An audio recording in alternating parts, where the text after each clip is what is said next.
Hey everyone, I hope you're doing well. A couple things about your second writing assignment over who started the American Revolution.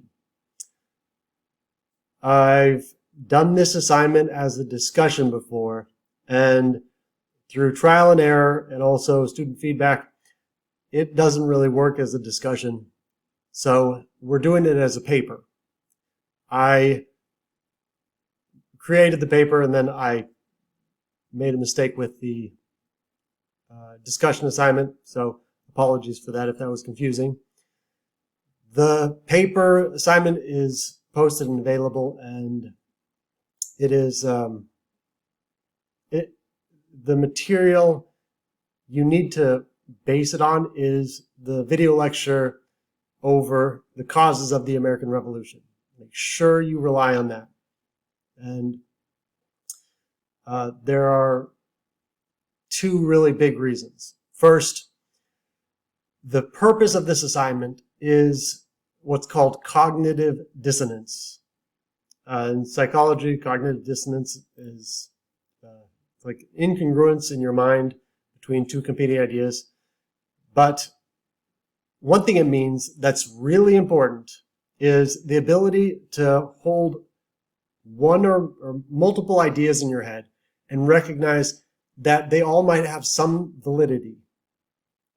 It is an incredibly important skill to have and to be able to use, because there's just very, very few cases in history, politics, economics, whatever, where there is one right and it is right all the time. It's virtually impossible. That's the point of this assignment. And once you watch the video, you'll see that who actually started the American Revolution, this is a topic that historians debate, and it's not actually as clear-cut as most people, at least in the United States, assume it is. So that is the point, and that's why you need to watch the video. The second reason you need to watch the video, which is related, is the information that you're getting from the video. It is a bit advanced, but I am 100% sure you guys can understand it. And you will not get that from the textbook, and you definitely won't get that from the internet, which is also, I cannot stress this point enough, do not use ChatGPT. Last time I did this assignment, there was several students who used ChatGPT, and besides the fact that it's very obvious, in terms of the writing style, the information, it will be just completely 100% factually incorrect, because most people's understanding of the American Revolution and what caused the American Revolution is incorrect. So with ChatGPT, it scours the internet, pulls all the information, and so it's wrong because most information out there is wrong. And I'll give you a couple key points to keep in mind. In terms of the cognitive dissonance, the British and the American colonists, they got along fairly well for well over 100 years. And that will all come crashing down in a very short period of time after 1763. You don't have to know many dates in this class, but 1763, that is one you need to know, because 1763 is the turning point in the relationship between the colonists and the British. And obviously the reason it is because that's the end of the French and Indian War. The Treaty of Paris, 1763, not to be confused with the Treaty of Paris, 1783, that ends the American Revolution. A friend who does diplomatic history, and there's a lot of treaties of Paris, so there's tons of them throughout history. And he said, yeah, it's very simple. Paris is a very beautiful place and people want to go there. That makes so much sense. So don't get those two confused. The Treaty of Paris 1763 ended the French and Indian War. And after that, England will change policies. England will change the system that had been working for England and the United States for so long, the old colonial system. So that is a turning point. Now, what's really important to understand is, obviously, as mentioned in the video, England's debt will double because of the French and Indian War. And then that's why after 1763, England will change its policies. But the colonists started the French and Indian War. So there's 7 years war going on all over the world. But the French and Indian War that's happening in the United States, that was started by colonists, specifically George Washington. Didn't get into this in the lecture, but he actually killed a French diplomat that led to an international crisis. But more importantly than that, the fact that colonists helped start the war. Specifically George Washington. He was young, he was like 23 at the time or something. And young and dumb. So colonists started the French and Indian War. They very actively participated in it. They wanted to participate in it. They wanted it. So it's not like they were being forced into it. And really importantly, they greatly benefited from it. So it kicked France off of the North American continent, and it gave England control of it, but that benefited the colonists more than it did England. So an important thing to keep in mind is England will change the system in several ways, but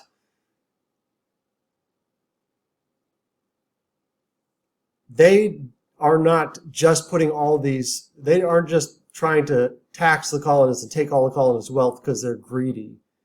They're doing this because they have to bring down their debt. They had really high taxes on the people in England, and so the British logic is, well, if the colonists helped start this, they wanted it, they participated in it, they benefited from it, shouldn't they have to help pay? And again, that's a debatable point, but you need to acknowledge the British, they're not doing this arbitrarily. It's not just arbitrarily being terrible. So that's what I mean by cognitive dissonance. There's so many parts where you should be able to argue. If I told you you have to argue that the British are more responsible, you should be able to do that. Or the colonists are more responsible, you should be able to do that. Because it is not clear cut. Now, I think there is an answer that is most correct over which side is most responsible. And I will tell you what that is after all the papers are turned in. But it's not clear. The other reason to not use ChatGPT, and make sure you rely on the video lectures and do not use internet sources or the textbook, is most of the assumptions people have about the American Revolution and the causes are just wrong. The three big ones. One, colonists were oppressed and they're treated horribly. It's absolutely not true. They were the freest colonists in the world, and they were treated very well for colonists. Again, in terms of colonies, they're treated the very best. Two, that the American Revolution was about taxes. It absolutely was not about taxes. And this is where also in the video I make a distinction, and you must understand this distinction between tariffs and taxes. Taxes are something government puts on that applies to everyone. You cannot avoid them, and it's just for raising revenue. Tariffs or duties mean the same thing. Those can be used for raising revenue, but they were mostly used for regulating trade. So there is a difference. And it's important to understand this because the idea that the American Revolution started by taxes is just absolutely factually incorrect for two big reasons. One, even if you are going to argue that tariffs and taxes are the same thing, or use them interchangeably. Remember, the first tariffs the British ever put on the colonists were in 1660 with the Navigation Acts. The American Revolution starts in 1760. That's 100 years later. That means it took the colonists 100 years, which is, at the time, like 3 generations, to realize they don't like this. Obviously, that doesn't make any sense, and it is just not accurate.